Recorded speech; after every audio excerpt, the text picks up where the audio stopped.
Hey guys, welcome to The Gamer, where today we'll be getting into our favorite RPG, Pokemon. Released over 20 years ago, this series of games continues to brighten the lives of kids and adults alike throughout the world.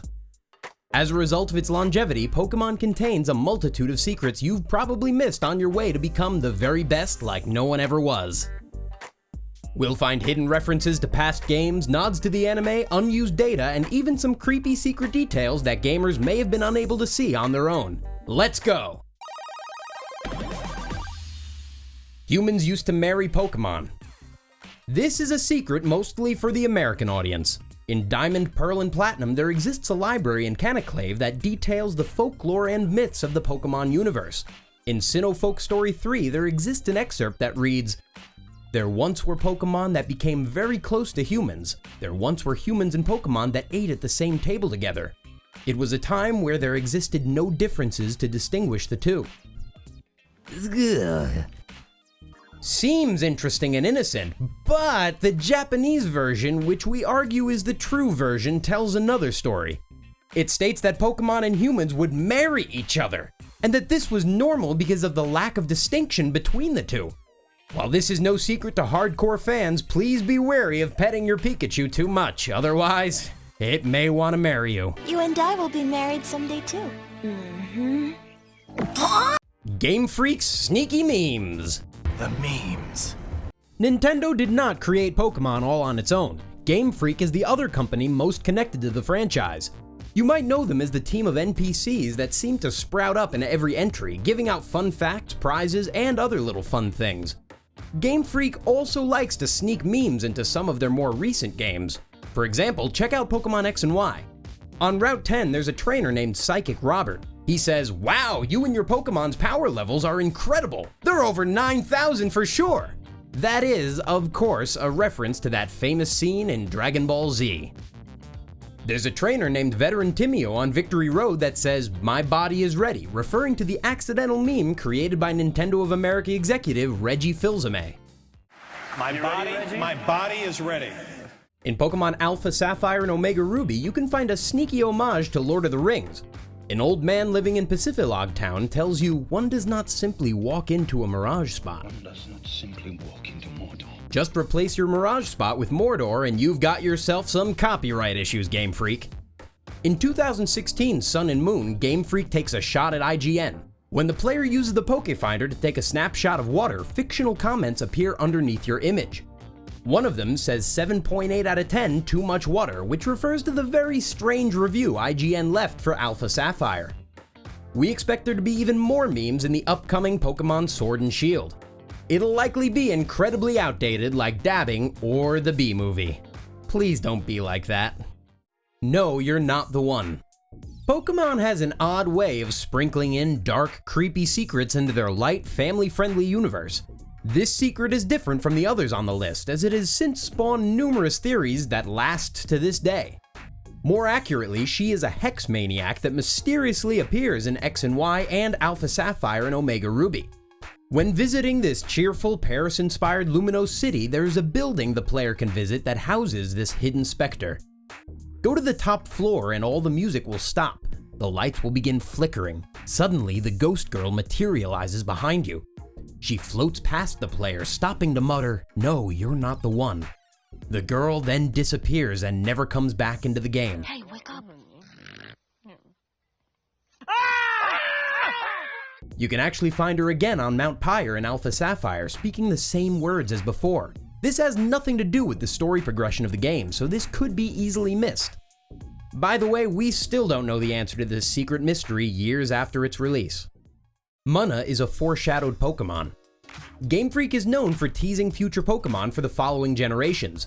Spin-off titles like Mystery Dungeon or the anime are platforms that were used for this purpose. You can find foreshadowing for Meryl, Kecleon, Lucario, and more. One such Pokemon took quite a while to appear, however. We're referring to Munna, an important pocket monster from the Black, White, Black 2, and White 2 versions. Starting all the way back in Gen 1, a lass outside of Rock Tunnel makes a comment about all the wildlife around her.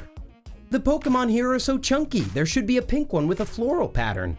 Munna is a chunky pink one with a floral pattern. Think this is a coincidence? Later in Gen 3, a scientist says, "I'm trying to develop a device that visually reproduces the dreams of Pokemon." Mana's whole concept is based on dreaming, and an in-game device is used in black and white that accesses the dream world. Pretty surreal if you ask us. Ash Ketchum in Sun and Moon. In Pokemon Sun and Moon, the standard structure of the game is changed. Instead of working up to gym battles, the goal is to complete island trials, with each based off a specific typing. As expected, the Ghost Trial is bound to have something secretive hidden away somewhere. This trial takes place in a haunted house of all things, where you must face a powerful Mimikyu. Mimikyu is a ghost-type Pokemon that is obsessed with reaching the levels of adoration that Pikachu has over the last 20 years. It does its best to mimic Pikachu in just about every way, going so far as to plaster the walls of its own room with pictures of the electric mouse. When you use your Pokefinder, you can find a secret reference to Ash Ketchum and his Pikachu. It's located all the way in the corner of the screen. Keep in mind that you're triggering a Mimikyu fight, so get ready. Mirage Island in Ruby and Sapphire. This is a hidden element of the Game Boy Advance entries Ruby, Sapphire, and Emerald that most young gamers missed entirely in 2002. And it's very much because of how hard it is to find. We're talking about the elusive Mirage Island found on Route 130. This landmass will appear and disappear at will, making it difficult for players to run into it. However, there are actually some important factors to keep in mind that can help you track it down. There is a number drawn from 0 to 65,535 each day, and if it matches the last bytes of the personality value of a Pokemon on your team, then it'll show up on Route 130. A man in Pacific Log Town can tell you if the island has appeared, which makes the job of finding Mirage Island much easier. Don't try this in Alpha Sapphire, as this has been replaced by Mirage spots. Only try to find this secret if you have lots of time on your hands. Gengar vs Nidorino. Casual fans of Pokemon have probably missed this old reference. The opening sequence of Red and Blue features a Gengar squaring off with a Nidorino. This is a nostalgic moment for many, but few may know that this has been replicated multiple times throughout the games as a barely hidden callback. This fight was viewed by Ash Ketchum in the popular anime as a battle on TV. It was remastered for the Game Boy Advance remakes Fire Red and Leaf Green. A poster featuring the battle can be seen in the player's room in Pokemon Let's Go. It's a little puzzling why this is the famous first matchup.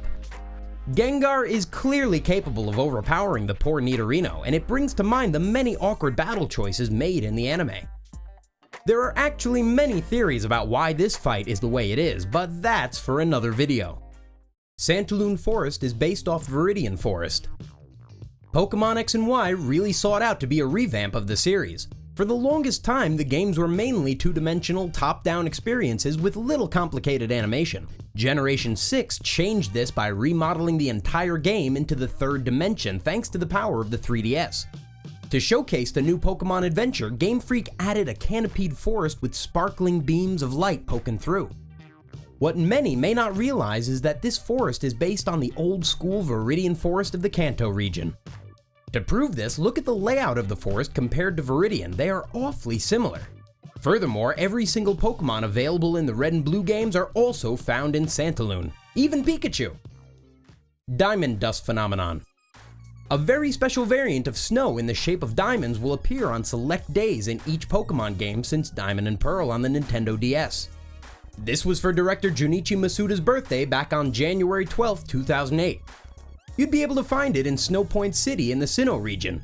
To celebrate the release of the original Red and Green, Pokemon Platinum was subject to the phenomenon on February 27th. Other special events on each version would make Diamond Dust fall from Heart Gold up to Black 2. This continued until the X and Y versions. From then on, it would only fall on the birthday of the given player. You were supposed to battle Professor Oak. In the original Red and Blue versions of Pokemon, the game starts with Professor Oak introducing the player to the world.